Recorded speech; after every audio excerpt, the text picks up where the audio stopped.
Good morning, dear students. So, in this session, we will have a brief discussion about biofuels and their classifications. So, before that, let you think about what the history of biofuels. So, you might have think that these biofuels are a recent idea, but actually, they have been there before the use of petrol and diesel in an engine. In fact, the first diesel engine invented by Rudolf Diesel in 1900 actually ran on peanut oil. It's a vegetable oil, not in diesel. Actually, it was designed to run on peanut oil. And similarly, the great American entrepreneur Henry Ford, he was an ethanol fuel entrepreneur. His first car in 1896, the quadricycle, was designed to run on pure ethanol, and other models like Model T also ran on ethanol. And he also supported an agro company which produced ethanol and blended with other petrol etc. in 10% around 2000 service station during depression in 1925. So in that period also, we have wide use of ethanol mixed with petrol is already in use. And he has stated that the fuel of future is going to come from fruits like sumac, apple, sawdust, etc. And he told that there is fuel in every bit of vegetable matter that can be fermented, and there is enough alcohol in 1 year yield in an acre of potatoes to drive the machinery necessary to cultivate the field for 100 years. So that was his finding about biofuels. And one thing we have to remember is we have, in terms of engine, we have two categories of biofuels. One is ethanol. Ethanol we can mix it with petrol. In our country also we are mixing 10% ethanol with petrol. And another one is biodiesel, which is a substitute of diesel in diesel engines. So these are two different biofuels. One can be used in petrol engine, that is ethanol, and other can be used in diesel engine, that is biodiesel. And if you just look at the leading countries where biofuel production in 2020, and this is the production of biofuels in petajoules, that is 10 raised to 15 joules. You can see the United States is the leading manufacturer of biofuels, followed by Brazil. Brazil is another important country which is going so much interest in biofuels. They have flexi cars which can run on both ethanol and petrol at any combustion. And Indonesia also coming as the third leading production of biofuel manufacturers, followed by Germany, China. So in India we have a greater scope in this area because we are not at all any leading position in biofuel production. Now we can classify biofuels into 4 categories. Just like our processor, we have our processor, Intel processor, we have i1, i3, i4, i5, i7, etc. So we can classify biofuels according to generations, and currently we have 4 generations of biofuels: first generation, second, third, and 4. So what is first generation biofuels? It was the most conventional biofuels. It has been in use before 100 years, etc. And these are biofuels made from sugar, starch, vegetable oil or animal fat, etc. using the conventional technology. So mainly the first generation biofuels are developed from food crops like sugarcane, corn, vegetable oil. So all these are edible items. We are converting these edible items into fuel using conventional technology. And mainly we are using fermentation and hydrolysis biochemical methods with the help of yeast we can do fermentation to produce ethanol, or we can use transesterification, a chemical process for converting this animal fat and vegetable oils into biodiesel. So these are the two methods we are widely using in first generation biofuels, that is fermentation and transesterification. And mainly we are using the first generation in two categories. One is, we have already told, the grains high in sugar or starch, that is like wheat, corn, sugar cane. So all these are either having sugar or having starch. They are fermented into bioethanol. And the seeds which can be pressed into vegetable oils, for example palm oil, sunflower oil. So all these are extracted from seeds of different tree, coconut oil. So they can be converted to biodiesel by transesterification. So these are the two types of biofuels. So typical examples are bioethanol by the fermentation of potato, corn, sugarcane, barley, etc., and biodiesel from cooking oil, animal fat, etc. So animal fat means, for example, you can have chicken fat, etc. We can be converted into biodiesel.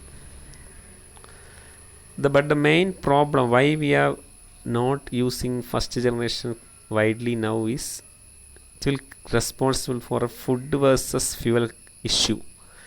So all these are food crops, and if we are converting these food crops largely for fuel, there will be a scarcity of fuel. So we have to avoid that. That is why the first generation. Now we have second generation. The second generation, what is the main difference compared to first generation?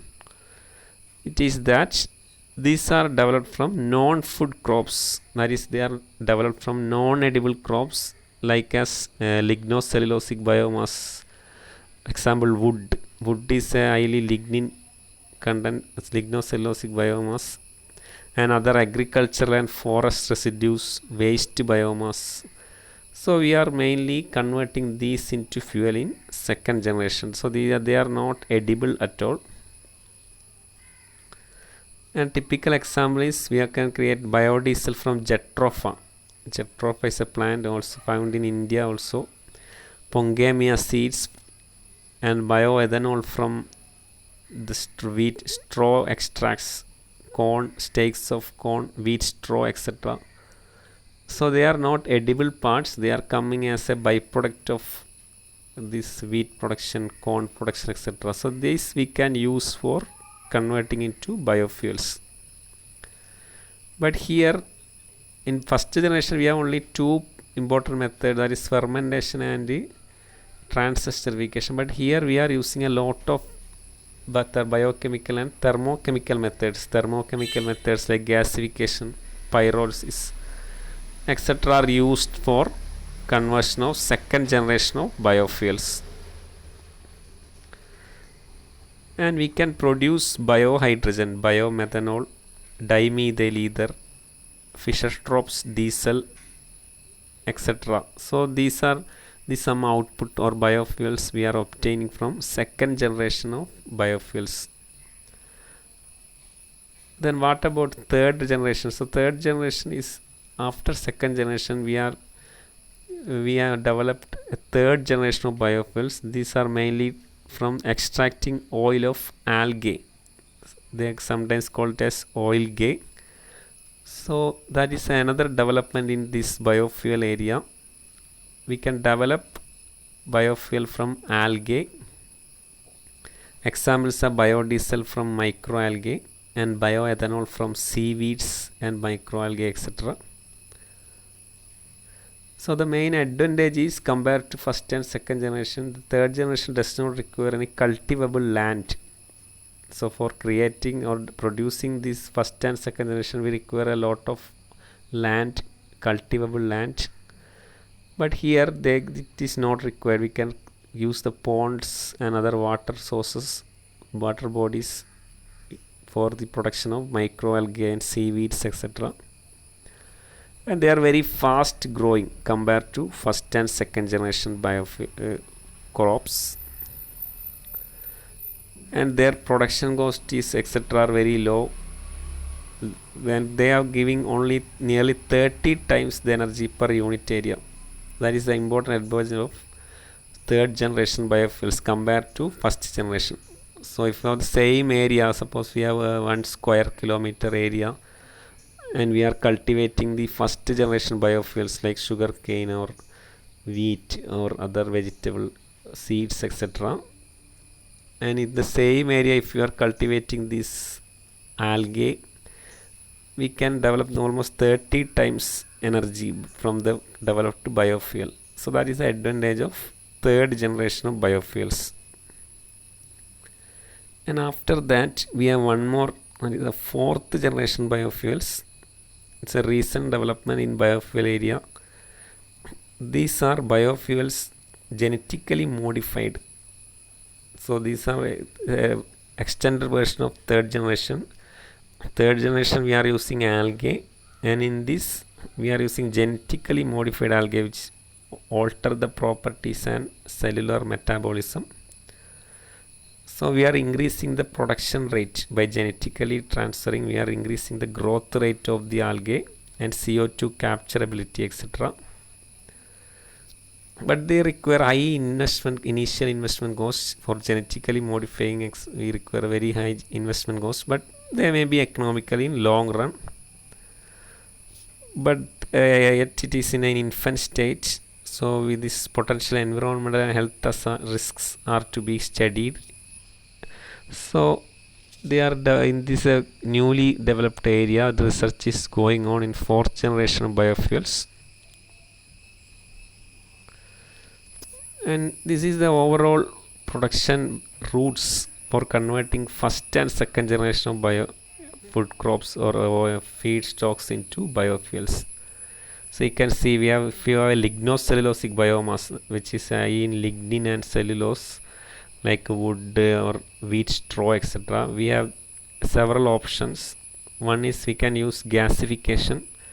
Gasification we will get syngas or producer gas, and which if you are undertaking a Fischer-Tropsch synthesis, we can convert that into Fischer-Tropsch diesel, or we can gasification syngas can be converted to dimethyl ether and methanol through some chemical reactions.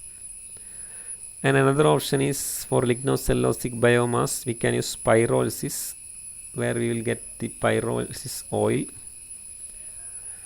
and we can use hydrolysis. First we can conduct hydrolysis of certain lignocellulosic biomass, followed by fermentation we will get ethanol. And this sugar and starch rich crops we are doing anaerobic fermentation in the presence of yeast. We will get either compressed natural gas or sweet natural gas. And another option is the oil crops. The oil crops and oil seeds etc., after milling we can convert into straight vegetable oils, and we can do this transesterification to convert into biodiesel. So these are the different routes we can follow for producing biofuels from first and second generation feedstocks. And another important aspect is, while considering biofuels or which bio feedstocks you are selecting, we have a lot of options: sugarcane, wheat, corn, maize, any food or non-edible items we can convert to biofuels. The only issue is how much energy is required for producing the biofuel. That is a question of debate. That is, for producing a particular feedstock and converting that into biofuel we require energy, and that ratio, that output energy to input energy ratio, that is shown in this figure. So output energy means what is the total calorific value into mass we are getting from that particular biofuel. That is output energy. Input energy is how much energy we are spending. So for example, cultivating and farming, and then after that processing that into biofuel, we require some energy. So that energy is calculated for each feedstocks, and that ratio, output to input ratio, is presented in this figure. So we can see most of the feedstocks like wheat, straw, wood, corn, sunflower oil, etc. They have only the ratio between 1.5 to 2. So only 2 times energy we will get if you are spending, that is if you are spending 1 kilojoule energy for producing and distilling and other production of biofuels in these feedstocks, we will get only around 2 kilojoule output, calorific value of biofuel. But if you see sugarcane is having a output to input ratio of nearly 8.5. And similarly the palm oil we can convert into biodiesel, which is having a nearly 10, so output to input ratio of 10. So that means sugarcane ethanol, the ethanol produced from sugarcane, and biodiesel produced from palm oil is a attractive biofuel option in the perspective of energy yield. So that is why widely in our country also we are using production of bioethanol is mainly from sugarcane residues, bagasse, etc. And palm oil is another option, good option for producing biodiesel compared to other corn, wheat, wood, etc. So like this, several aspects we have to consider while converting feedstock into biofuel. So in the next coming section we will study in detail about these conversion process, fermentation and transesterification, etc. Thank you.